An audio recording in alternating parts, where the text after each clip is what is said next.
60 से 70% पेशेंट जो क्लिनिक्स पे आते हैं वो मैदे के अमराज लेके आते हैं। मैदे के अमराज में गैस्ट्राइटिस, कॉन्स्टिपेशन में एसिडिटी, और जब ये क्रॉनिक कंडीशन में कन्वर्ट हो जाता है तो एच पाइलोरी पॉजिटिव हो जाता है। मैदा आजकल बहुत ज़्यादा डिस्टर्ब होता जा रहा है। बहुत सारी वजूहात हैं जिन पे हम थोड़ी बहुत डिस्कस करेंगे। हम बहुत अच्छी तरह जानते हैं, हमारे बड़े बुजुर्ग कहते आ रहे हैं, बताते आ रहे हैं कि मैदा उम्मुल अमराज यानी तमाम अमराज की जड़ है। जो कुछ हम खाते हैं वो अगर मैदे से कन्वर्ट होने के बाद छोटी आंत में हजम होने का प्रोसेस शुरू होता है, और इस प्रोसेस से अगर अच्छी तरह से ग़िज़ा गुजरती है तो यकीनन हमारी बॉडी में एनर्जी का बायस बनती है, और जब हमारी बॉडी में एनर्जी बनती है तो यकीनन हम बहुत सारी बीमारियों से ना सिर्फ बच सकते हैं, उसके साथ साथ हमारी कुव्वत मुदाफ़त बेहतर होती है, तो हम वबाई अमराज से भी काफ़ी हद तक अपने आप को महफूज रख सकते हैं। मैदे के अमराज के हवाले से आज हम बहुत सारी चीज़ों को डिस्कस नहीं करेंगे। आज हम जिस चीज़ पे बात करेंगे वो है H pylori positive. H pylori positive की बहुत सारी वजूहात हैं, बहुत सारी सिम्टम्स हैं। ख़ास तौर पे इसके अंदर मुसलसल आपको जो है वो बर्निंग फील होती है। मैदे के अंदर खाने के बाद, ग़िज़ा खाने के फ़ौरन बाद मैदे में जलन मुसलसल रहती है। कोई भी ग़िज़ा इस्तेमाल करते हैं उसके बाद मुसलसल मैदे में दर्द और जलन रहती है। एच पाइलोरी पॉजिटिव जिन लोगों के साथ हो जाता है वो लोग अगर खाने में एहतियात नहीं करते तो आहिस्ता आहिस्ता वो मेंटली तौर पे भी डिस्टर्ब होना शुरू हो जाते हैं, और जब मैदा डिस्टर्ब होता है तो नींद भी डिस्टर्ब होना शुरू होती है। जब नींद डिस्टर्ब होना शुरू होती है तो इंसान दूसरे मसाइल में भी मुब्तला होना शुरू हो जाता है। यानी अगर हम अपने मैदे को बेहतर रखते हैं, ग़िज़ा अच्छी तरह से हज़म होती है, हमारे जिस्म में लगती है, तो ना सिर्फ हम जिस्मानी बीमारियों से बच सकते हैं, उसके साथ साथ जहनी बीमारियों से भी हम काफ़ी हद तक महफूज रह सकते हैं।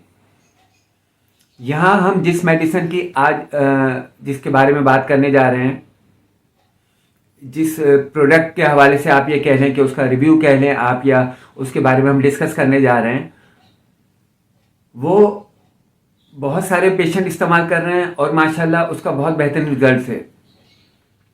एच पाइलोरी पॉजिटिव जिन लोगों के साथ हो जाता है वो बहुत ज़्यादा तकलीफ में मुब्तला हो जाते हैं, और उसके साथ साथ उनको परहेज़ इतना ज़्यादा करना पड़ता है कि कुछ महीने तक वो जो फास्ट फूड वगैरह या बाज़ार के खाने हैं या मिर्च मसाले हैं उनको अवॉइड करेंगे तो फिर उनके साथ ये प्रॉब्लम बेहतर होती है, नहीं तो बहुत मुश्किल हो जाती है। आज हम जिस प्रोडक्ट की बात कर रहे हैं, इस प्रोडक्ट की हम अगर मेडिसिन का जायज़ा लेते हैं तो इसमें मुख्तलिफ मेडिसिन इस्तेमाल की गई हैं होम्योपैथिक की, और मुख्तलिफ पोटेंसीज इस्तेमाल की गई हैं। मदर टिंचर से लेकर पोटेंसीज तक मेडिसिन यूज़ की गई हैं। उन मेडिसिन का अगर हम जायज़ा लें तो पहले नंबर पे जो हम जिस मेडिसिन का जिक्र करेंगे वो है ऑरेंथोगालम। ऑरेंथोगालम अमूमन मदर टिंचर में इस्तेमाल होती है और इसके अंदर भी यूज़ की गई है। ये ज़्यादातर मैदे के कैंसर के लिए, जब मैदे की कैंसर की कंडीशन तक बंदा पहुंच जाता है उस कंडीशन में, और एच पाइलोरी में जब पॉजिटिव होता है तो उस कंडीशन में ये बहुत ज़्यादा इस्तेमाल होती है। अच्छा, इसका ये मतलब नहीं है कि खुदा ना खास्ता कि अगर मैदे का कैंसर की हमने बात की है कि ये जो है अल्लाह ना करे कि किसी को मैदे का कैंसर ही हो गया है, लेकिन कोई भी चीज़ आहिस्ता आहिस्ता जब आगे बढ़ती है तो वो आगे अगले मर्ज में मुब्तला होती है। जैसे मिसाल के तौर पे अगर हम खाना पीना हमारा हजम नहीं हो रहा, हम उस पर ध्यान नहीं दे रहे, तो कुछ अरसे बाद वो कंटिन्यू एसिडिटी की तरफ चला जाएगा। उसके बाद वो कॉन्स्टिपेशन में कन्वर्ट होगा। जब कॉन्स्टिपेशन होगा तो गैसेस बनना शुरू हो जाएंगी, और कुछ अरसे बाद जब मैदे के अंदर ज़ख़म हो जाएंगे तो वो उन ज़ख़्मों की वजह से जो है मैदे और आंतों में जो ज़ख़म हो जाएंगे उसकी वजह से मुसलसल जो है खाना जलन पैदा करेगा, और वो बिलाखिर अगले स्टेज की तरफ कन्वर्ट हो जाएगा। बहरहाल, तो सेकंड मेडिसिन की हम बात करते हैं, इसमें वो है नक्सवामिका। नक्सवामिका हम बहुत अच्छी तरह से जानते हैं कि वो लोग जो ऑफिस का काम करते हैं, ये बैठने का काम ज़्यादा करते हैं, तो उन लोगों को अमूमन नक्स जो है प्रिस्क्राइब की जाती है। और इसके अंदर नक्स को भी शामिल किया गया है इस कंपाउंड के अंदर। थर्ड मेडिसिन की अगर हम बात करें वो है काली बाइक।